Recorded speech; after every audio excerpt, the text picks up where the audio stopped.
Good morning students. आज के lecture में हम डिस्कस करेंगे आपका सब्जेक्ट 301 इलेक्ट्रॉनिक सर्किट्स। ये जो सब्जेक्ट है ये आपने जो पहले ईडीसी पढ़ रखा है इलेक्ट्रॉनिक डिवाइसेस एंड सर्किट्स, उसी सब्जेक्ट के आगे का पार्ट है। जैसे कि आपने ईडीसी फर्स्ट में पढ़ा होगा PN junction, diode, transistor and FET. तब आपने इन सब के ऑपरेशन, वर्किंग एंड कंस्ट्रक्शंस पढ़े होंगे। अब हम थोड़ा सा इलेक्ट्रॉनिक सर्किट्स में आगे का पढ़ेंगे, जैसे कि फ्रीक्वेंसी रिस्पॉन्स निकालना, ट्रांजिस्टर, एफईटी का frequency response, multi stage amplifiers क्या होते हैं, पावर एम्पलीफायर्स क्या होते हैं, नेगेटिव फीडबैक एम्पलीफायर्स, ऑसिलेटर्स कैसे बनते हैं, ट्रांजिस्टर को हाई फ्रीक्वेंसी मॉडल पढ़ना, and different pulse shipping circuits जैसे कि मल्टी वाइब्रेटर्स और मल्टी वाइब्रेटर्स के तरह के कॉम्बिनेशन वाले सर्किट्स।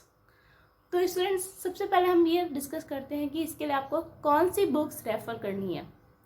तो रेफरेंस बुक्स वही रहेंगी जो आपने ईडीसी में रेफर की थी, फिर भी मैं आपको एक बार वापस बता देती हूँ। तो जो आपकी रेफरेंस बुक है, सबसे first reference book is Millman and Halkias. Millman and Halkias conceptual, जो इसमें कंसेप्ट से बहुत ही अच्छे दे रखे हैं, आपके बेस्ट बुक है Millman and Halkias. Second one is Boylestad, ये भी बहुत अच्छी बुक है, इसमें भी सर्किट्स का एनालिसिस बहुत अच्छे से किया हुआ है। Boylestad by Pearson Education. Micro electronic components के लिए आप बुक रेफर करेंगे Sedra and Smith. And fourth one is for pulse shaping circuits के लिए बुक राजुल सिंघल। आपका सिलेबस आपको किसी भी एक पर्टिकुलर बुक में कंप्लीट नहीं मिलेगा, क्योंकि इसमें कुछ डेरिवेशंस हैं, फॉर्मूलेज हैं जो आपको किसी भी एक पर्टिकुलर बुक में नहीं मिलेंगे। तो आप मेरे नोट्स को रेफर कीजिए, मेरे नोट्स में मैं आपको समराइज सब कुछ मिलेगा। आपको कंसेप्ट्स के लिए आप ये वाली बुक रेफर कर सकते हैं। तो स्टूडेंट्स आगे कंटिन्यू करते हैं। तो स्टूडेंट्स, आपको आपके फर्स्ट चैप्टर में हमें निकालना है voltage gain of different configurations of FET at low frequency and high frequency. तो सबसे पहले देखते हैं कि एफईटी के अलग अलग कॉन्फ़िगरेशंस क्या हो सकते हैं। एफईटी के अलग अलग कॉन्फ़िगरेशन सेम लाइक बीजेटी आपने पहले ईडीसी में पढ़े होंगे। 3 तरह के कॉन्फ़िगरेशन होते हैं फील्ड इफेक्ट ट्रांजिस्टर के: common source, common drain, common gate. तीनों में बस यही रहता है कि अगर जैसे कि कॉमन सोर्स है तो आपका सोर्स कॉमन हो जाएगा, गेट पे आप इनपुट देंगे और ड्रेन से आप आउटपुट लेंगे। इसी तरह से कॉमन ड्रेन में ड्रेन इज कॉमन और आउटपुट सोर्स से लिया जाएगा। कॉमन गेट में गेट इज कॉमन और आउटपुट आप ड्रेन या सोर्स किसी से भी ले सकते हैं। आप एक चीज़ को इनपुट बना देंगे, दूसरी को आउटपुट। तो ये 3 तरह के कॉन्फ़िगरेशंस है। तो आपको आपके सिलेबस के हिसाब से हमें अभी निकालना है voltage gain of common source and common drain amplifier. तो वोल्टेज गेन आपको निकालना है, कॉमन सोर्स एम्पलीफायर का वोल्टेज गेन क्या है, कॉमन ड्रेन एम्पलीफायर का वोल्टेज गेन क्या है, वो भी अलग अलग फ्रीक्वेंसी पे, कि लो फ्रीक्वेंसी पे कैसे बिहेव करता है और हाई फ्रीक्वेंसी पे कैसे बिहेव करता है। तो हमारे पास इस तरह से 4 डेरिवेशंस हो जाएंगे वोल्टेज गेन निकालने के। Voltage gain of common source at low frequency, voltage gain of common source at high frequency, voltage gain of common drain at low frequency, voltage gain of common drain at high frequency. तो students, हमारा topic है कि हमें निकालना है voltage gain of common source amplifier at low and high frequency. तो दोनों में जो कॉमन चीज़ है वो ये है कि सबसे पहले वोल्टेज गेन निकालने के लिए मुझे output current means drain current निकालना पड़ेगा। तो हम सबसे पहले निकालेंगे आईडी कैसे निकालना है, ड्रेन करंट कैसे निकालना है। तो मैंने एक बहुत ही सिंपल सर्किट बनाया है। ये है कॉमन सोर्स एम्पलीफायर का circuit, N channel common source amplifier.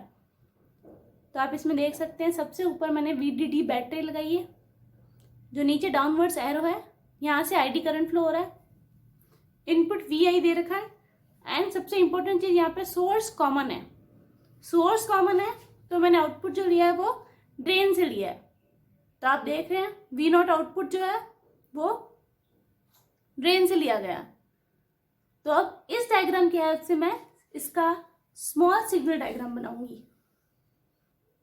तो स्टूडेंट्स देखिए, अब मैंने इसका स्मॉल सिग्नल डायग्राम बना लिया। यहाँ पे साइड में नीचे VGS gate to source voltage, GM-VGS is the current source. GM-VGS क्या है? Current source. RD is internal resistance of drain and VDS is drain to source voltage. तो ये इसका स्मॉल सिग्नल इक्विवेलेंट है। अब इन दोनों डायग्राम्स की हेल्प से मैं एक डायग्राम बनाऊंगी। अब स्टूडेंट्स देखिए, मैंने इन दोनों डायग्राम से एक समराइज डायग्राम बना लिया है। तो आप इस समराइज डायग्राम को गौर से देखिए। VI इज यहाँ पर है आपका input voltage, VGS is gate to source voltage, V01 is आपका आउटपुट वोल्टेज। अब आप देखिए कौन कौन सी करंट कहाँ पर फ्लो हो रही है। तो देखिए students, ID is drain current. तो जो मैंने यहाँ पे क्या किया, स्मॉल सिग्नल मॉडल के अंदर, स्मॉल सिग्नल मॉडल में आपके 3 पार्ट्स थे, VGS, GM-VGS एंड RD। उसमें मैंने इनपुट वोल्टेज ऐड कर दिया, आउटपुट वोल्टेज ऐड कर दिया और 2 register, RS is source register, RD is drain resistance. तो ये जो रेजिस्टेंस आपने ड्रेन और सोर्स के अक्रॉस लगा रखे वो मैंने इस डायग्राम में इंक्लूड कर लिए हैं। अब मुझे ID निकालना है, क्योंकि मुझे वोल्टेज गेन जो निकालना है, वोल्टेज गेन का मीन्स है output voltage upon input voltage. Output voltage is output current into output resistance means ID into RD। तो यहाँ पे देखिए आप कहाँ पे कौन सी करंट फ्लो हो रही है। RD में जो करंट फ्लो हो रही है वो है ID, लेकिन इसकी डायरेक्शन अपोजिट है, ये लेफ्ट की तरफ जा रही है, तो माइनस ID। इसलिए RD के थ्रू जो करंट फ्लो होगी वो minus ID because of its direction. Small RD के थ्रू जो करंट फ्लो हो रही है वो क्या होगी, देखिए स्टूडेंट्स, लेफ्ट में आप देख रहे हैं GM-VGS करंट ऑलरेडी एक करंट सोर्स है। तो जब ID में से GM-VGS करंट चली गई तो आपकी स्मॉल RD में कितनी करंट बची? स्मॉल RD में आपकी करंट बची ID माइनस GM-VGS। तो ये किसी भी पॉइंट पे जो करंट होती है वो डिवाइड हो जाती है। तो ID करंट जो है, अगर GM-VGS एक ब्रांच में चली गई तो दूसरी ब्रांच में कितनी बचेगी? ID minus GM-VGS। तो आपकी स्मॉल RD में जो करंट होगी वो होगी ID माइनस GM-VGS। अब देखिए ये दोनों ब्रांचेस, कौन सी ब्रांचेस? GM-VGS वाली और RD वाली, दोनों जो करंट से नीचे जा रही है, नीचे जाके दोनों करंट ऐड हो जाएंगी। दोनों ऐड होने के बाद क्या होगा result? GM-VGS plus ID minus GM-VGS। GM-VGS से GM-VGS कैंसिल। तो नीचे जाके जब दोनों करंट ऐड हो गई तो फाइनल करंट कौन सी थी? जो ID थी, स्टार्टिंग में करंट क्या थी? ID। तो आपके RS के थ्रू जो करंट फ्लो होगी वो होगी ID। तो आप इसको डायग्राम को ध्यान से देखें। ID करंट फ्लो हो रही है सबसे पहले लेफ्ट की तरफ, 2 ब्रांचेस में वो जा रही है। एक GM-VGS एक तरफ चली गई क्योंकि वो एक करंट सोर्स है, तो आपके RD में करंट हो जाएगी ID माइनस GM-VGS। और नीचे RS में क्या हो जाएगी? दोनों करंट्स ऐड हो जाएंगी, तो GM-VGS plus ID minus GM-VGS। तो RS में आपकी करंट हो जाएगी ID। तो तीनों रजिस्टर्स में मैंने करंट बता दी आपको, ये आप नोट कर लें कि करंट कौन सी फ्लो हो रही है। अब हमें बेसिकली यहाँ पे निकालना है ID, क्योंकि ID ही कैलकुलेट करना है हमें वोल्टेज गेन के लिए। स्टूडेंट्स तो अब देखिए यहाँ पे जो आपका डायग्राम है उसमें एक जो VGS है, VGS आपका जो ऊपर की तरफ एरो आएगी, थोड़ा सा मैंने गलती से थोड़ा नीचे बना दिया था, तो प्लीज़ आप इस करेक्शन को नोट कर लीजिएगा। VGS जो है दोनों डॉट्स के बीच में, दोनों ब्लू डॉट्स के बीच में है। तो अब देखिए यहाँ पे मैंने 2 लूप बना दिए हैं, लूप 1 एंड लूप 2।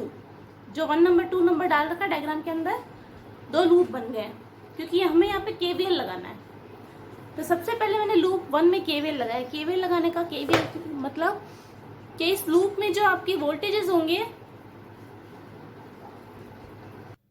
वोल्टेजेस का सम जो होगा वो 0 होगा एक लूप के अंदर।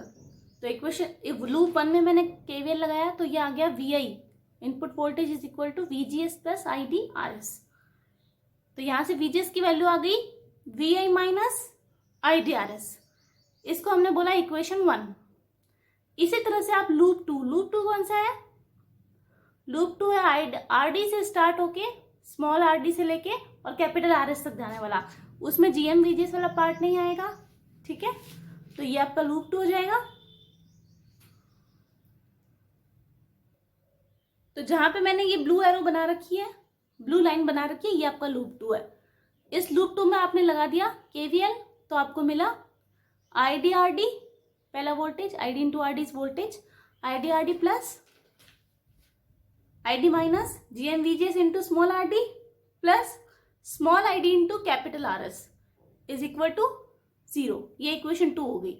अब इक्वेशन 2 को फर्दर सॉल्व करते हैं। आईडी आपने एक तरफ कर लिया, बाकी टर्म्स एक तरफ कर लेंगे। तो आईडी ब्रैकेट में RD plus small RD plus capital RS minus gm VGS RD is equal to 0। ये इक्वेशन नंबर 3 हो गई। इसी तरह से इसको और आगे सॉल्व करेंगे तो आईडी ब्रैकेट में terms capital RD plus small RD plus capital RS, और राइट हैंड साइड में हम उस पार्ट को ले जाएंगे जीएम आरडी वीजीएस। तो ये आ गई इक्वेशन 4। अब स्टूडेंट्स देखिए, इक्वेशन 4 तक हमने कर लिया था। इक्वेशन 4 के आगे इक्वेशन 5 ऊपर से स्टार्ट कर रहे हैं हम। तो वहां पे म्यू जो है, म्यू की वैल्यू है जीएम आरडी, यानी जीएम आरडी म्यू के इक्वल हो जाएगा। तो म्यू इज आपका transconductance that is equal to GM RD. तो यानी आपको जीएम आरडी की जगह म्यू पुट करना है।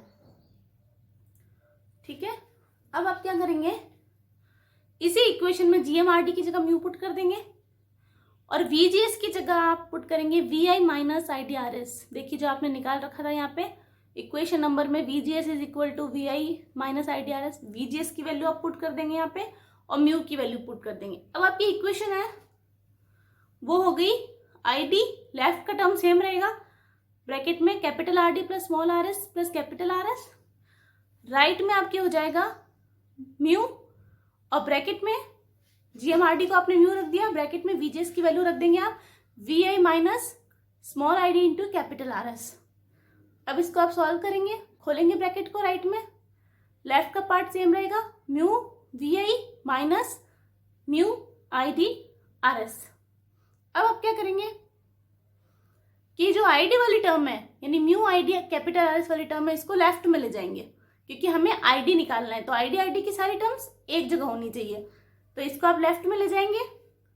तो ये हो जाएगा आईडी ब्रैकेट में capital RD plus small RD plus RS plus mu ID RS is equal to mu VI. अब यहां से सारे आईडी की टर्म्स को ब्रैकेट में लेके चलेंगे। तो स्टूडेंट्स जब हमने इसको सॉल्व किया, सारी टर्म्स को लेफ्ट में ले गए, तो आईडी के साथ में आ जाएगा आपके ब्रैकेट में capital RD plus small RD plus capital RS plus mu capital RS, और राइट में आपके आ जाएगा म्यू इंटू वीआई। अब आप इसको ब्रैकेट को आप देख रहे हैं आरएस कॉमन ले लेंगे तो ब्रैकेट में 1 प्लस म्यू आ जाएगा, बड़े ब्रैकेट के अंदर सारी टर्म्स आ जाएंगी और आपका आईडी निकल जाएगा। तो आईडी जो फाइनल मुझे निकालना था ड्रेन करंट, वो मेरा निकल गया है mu VI upon capital RD plus small RD plus capital RS bracket में 1 प्लस म्यू। तो आगे जो भी हम वोल्टेज गेन निकालेंगे सारे एम्पलीफायर्स में एफईटी के, उसमें आईडी ये निकालने का तरीका कॉमन रहेगा, ड्रेन करंट निकालने का तरीका। यहाँ तक का स्टेप आपको सब में सेम करना है कि ड्रेन करंट आप कैसे निकाल रही है, स्टेप आपको सब में सेम करना है। तो स्टूडेंट सारी इक्वेशंस आप स्टेप बाय स्टेप लिखेंगे और एक बार खुद प्रैक्टिस करेंगे इसको। तो अगली बार नेक्स्ट वीडियो में हम कॉमन सोर्स एम्पलीफायर का वोल्टेज गेन निकालेंगे at low frequency. Thank you.